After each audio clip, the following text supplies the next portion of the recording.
जो किसान अपनी खेती बाड़ी को हरा भरा सुख समृद्धवान बनाना चाहते हैं, उन्हें मैया अदिति की उपासना करनी चाहिए।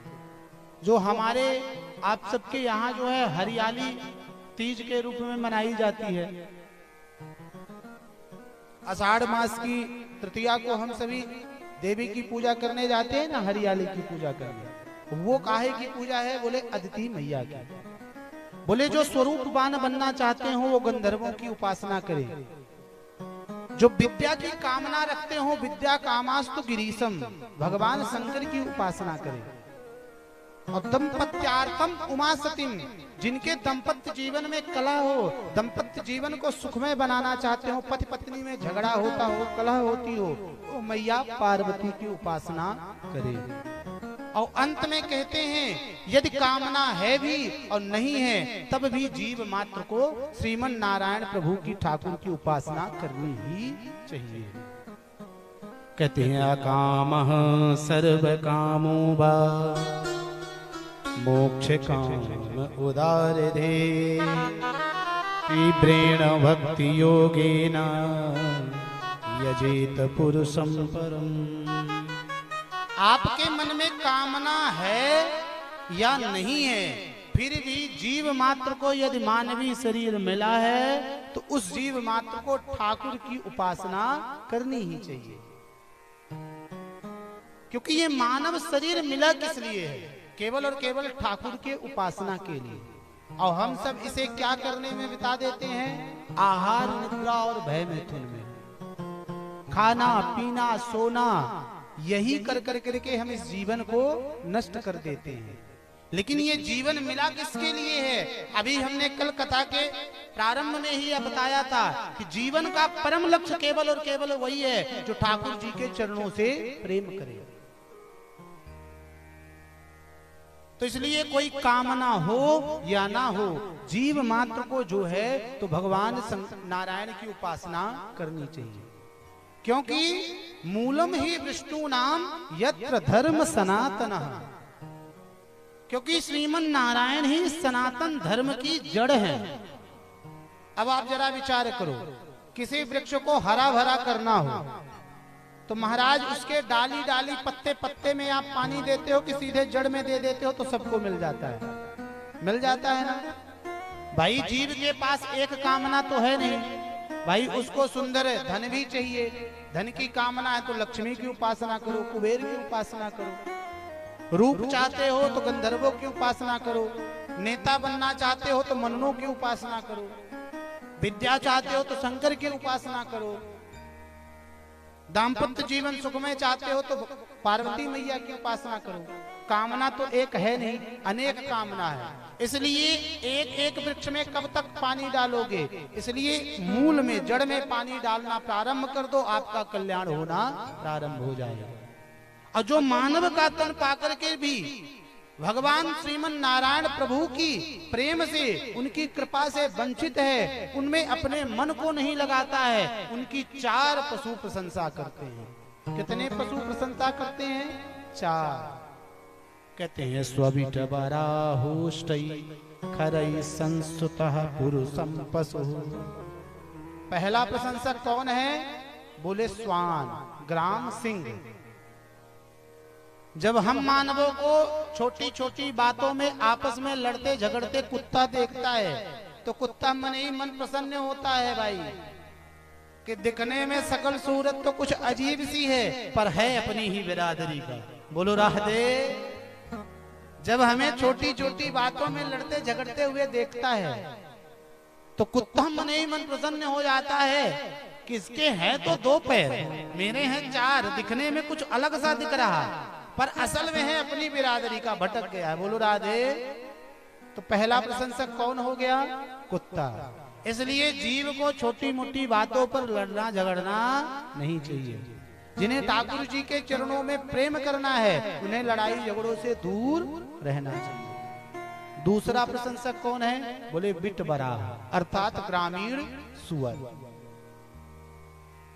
अब ग्रामीण सुअर को जो आप देखो तो जब उसका मालिक उसे खोलता है तो आंख मूंद कर करके वो सीधे जाता है, अब महाराज कहाँ मुख मारता है वो आप सबको मालूम है, व्यासपीठ से कहना उचित नहीं है।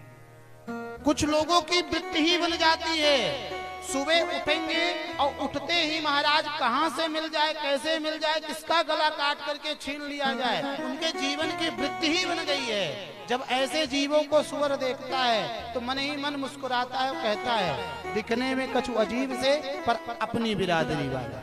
बोलो राधे। यहाँ बड़े बुजुर्ग भी बैठे हुए हैं, अब वालों को तो नहीं कह सकता, लेकिन बड़े बुजुर्ग अभी भी ध्यान रखते हैं। पहले बड़ा ध्यान रखते थे कि यह बेईमानी का धन है, इससे संतान दूषित हो जाएगी, हमारा कर्म दूषित हो जाएगा, बड़े सोच समझ करके लिया करते थे। लेकिन आज तो वृत्ति ही बन गई महाराज, कहां से मिले, कैसे मिले, किसका गला दबा करके, किसको लूट करके अपने घर को बढ़ाया जाए। जब ऐसे मानवों को सुअर देखता है तो मन ही मन प्रसन्न होता है कि जय हो महाराज।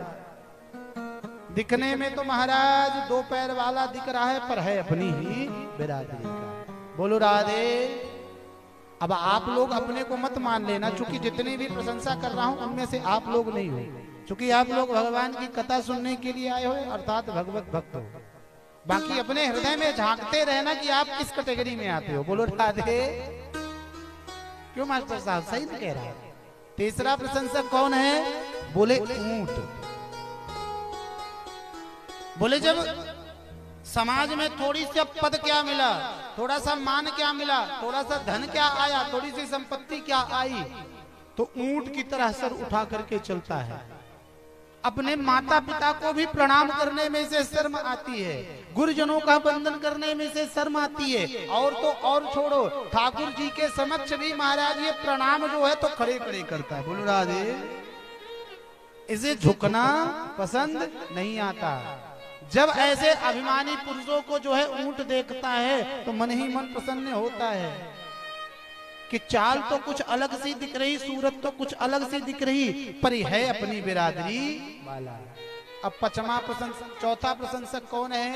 बोले होस्टई अर्थात गधा।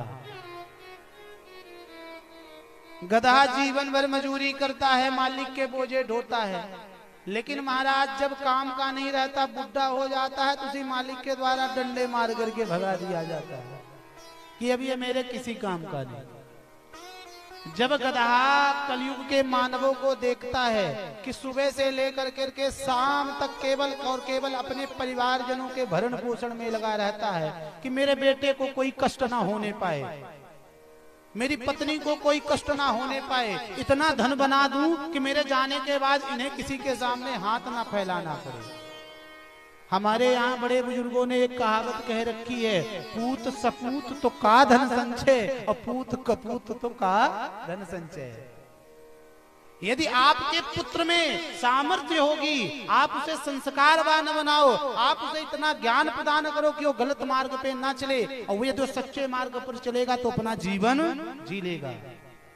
लेकिन आपने बहुत सारा धन कमा लिया, उन्हीं के लिए जीवन भर गोरख धंधों में लगे रह गए, अपने लिए समय भी ना निकाला, और यदि कपूत निकल गया तो कब आपकी पुण्य कमाई का, आपकी मेहनत की कमाई को गर्त में ले जाकर के ढकेल देगा, कोई ठिकाना नहीं।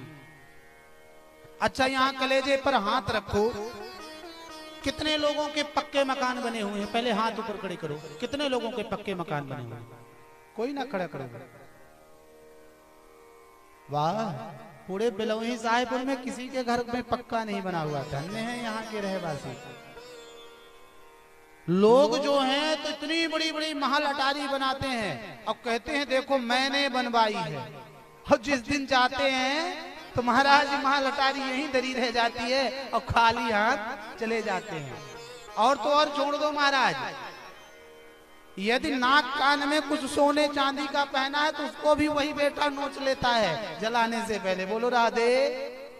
और उन्हीं की लिए आप जीवन भर जो है तो गोरख धंधों में लगे रहते हो। मैं अपने आंख की एक घटना बताता हूं। हमारे गांव में, अब नाम नहीं लूंगा पिता से, एक की माता का देहावसान हुआ और उसकी माँ ने जो है तो नाक में, पहले के जमाने में वो बड़ी सी आती थी ना, जैसे कान में पहनते थे वैसी नाक में उसने पहन रखी थी सोने की। जब उसकी मृत्यु हुई तो उसका बेटा उसको निकालने लगा, नहीं निकला तो उसको बाहर से निकला तो उसके शरीर से खून निकलने लगा। मैंने ये भी दशा देखी अपनी आंखों से, प्रत्यक्ष व्यास से बोला, ये कोई झूठ वाली बात नहीं है। किसके लिए इतना कर रहे हो? जब गधा ऐसे लोगों को देखता है कि जिनके भर लिए गधा मजूरी कर रहे हो, जब आप किसी काम के नहीं रह जाओगे बूढ़े, आपकी खटिया बाहर कर दी जाएगी और मरने के बाद जो कुछ भी पहने हो ना वो भी उतार लिया जाएगा।